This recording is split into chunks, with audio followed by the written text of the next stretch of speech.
Good morning, everyone. It's Ange. How you going? So what we're going to talk about today is resistant starch.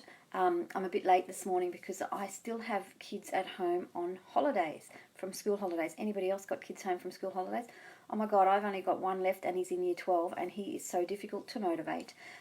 So we've been discussing the importance of doing the last end of the work that's needed for getting in touch with the HSC. I don't think I'm winning though, which is unfortunate. So getting back to resistant starch, I hope that the prebiotic and fibres that we've talked about in the last couple of days have made a lot of sense to you and that you're putting them into your diet, which I can see through the chatter in the feed that people have got some favourites and that they're using them quite regularly. So that's fantastic. So today I'm going to talk about resistant starch. So resistant starch is a type of prebiotic, but it's under its own banner, resistant starch. So if somebody said to me, resistant starch is prebiotic, yes it is, but in my mind I call it resistant starch because it's a different category. So there are 4 types of resistant starch. So resistant starch number 1 is found in seeds, grains and legumes. And it resists digestion because the starch is trapped within the cellulose walls, making it really, really difficult for us to physically access it. If you meal it, for example, if you meal seeds, there is less resistant starch content in it. If you soak oats, so for example, you make an overnight oat cup, which are really easy to make. So it's oats on the bottom, then you can do almond milk, rice milk, whatever milk. You can do yogurt, coconut yogurt, whatever. Put some fruit on the top.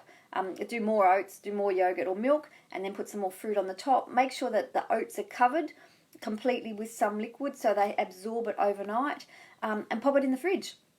And then when you wake up in the morning, it's completely soaked through. So that type of oats has 37 times more resistant starch than just soaked oats alone. So it's worth than cooked oats. So it's worth doing those every now and again because they're delicious for one, and they're also a little bit easier to do when you're in a rush. You can put it in a jar and run it away with you. So some rich sources of resistant starch number 1 are buckwheat and sorghum. Seeds like sunflower seeds, pumpkin seeds, those sorts of things are rich in resistant starch 1. So resistant starch 2 is a starch with a high amylose content. So they're not easily broken down by our digestive enzymes at all.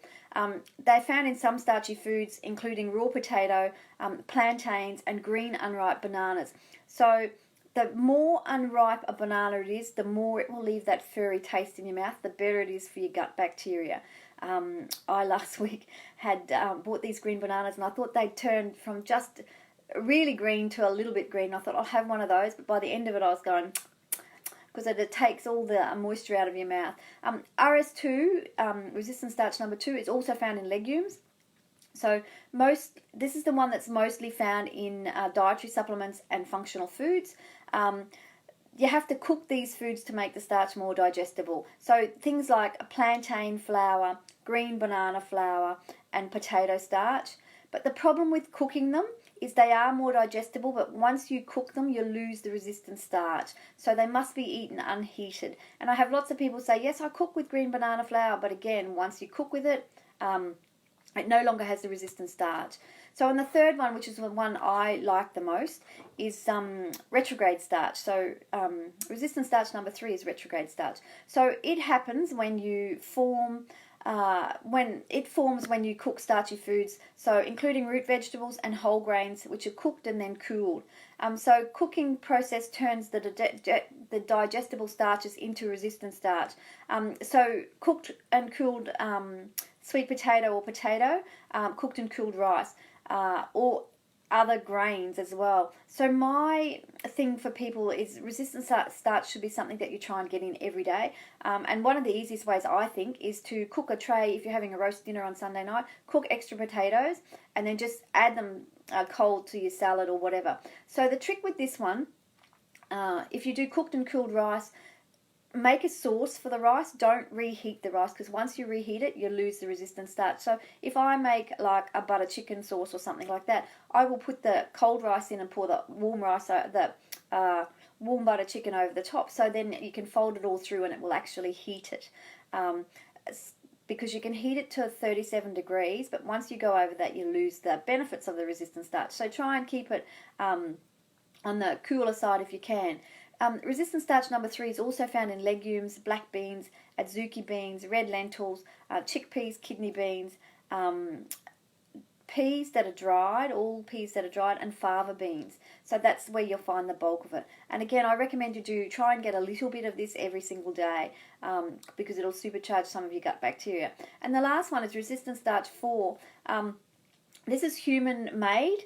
We make it via chemical process, so it's not really useful for us as human beings. So that's the types of resistant starch. I think that there are many ways to get resistant starch into your diet. One is the cooked and cooled veg.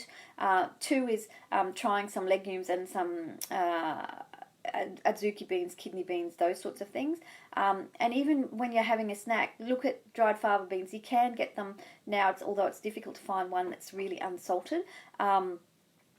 So as a snack, so that would be good too. And then do try the oats, because I think they're delicious. You can add a little bit of maple syrup or a little bit of honey, if that's your thing. So try those. Let me know how you go. Let me know your thoughts on resistant starch. And do you include it in your diet? Share that with me so I can see how you're going putting these things into your diet. Have a great day, everybody. I'll talk soon. Bye.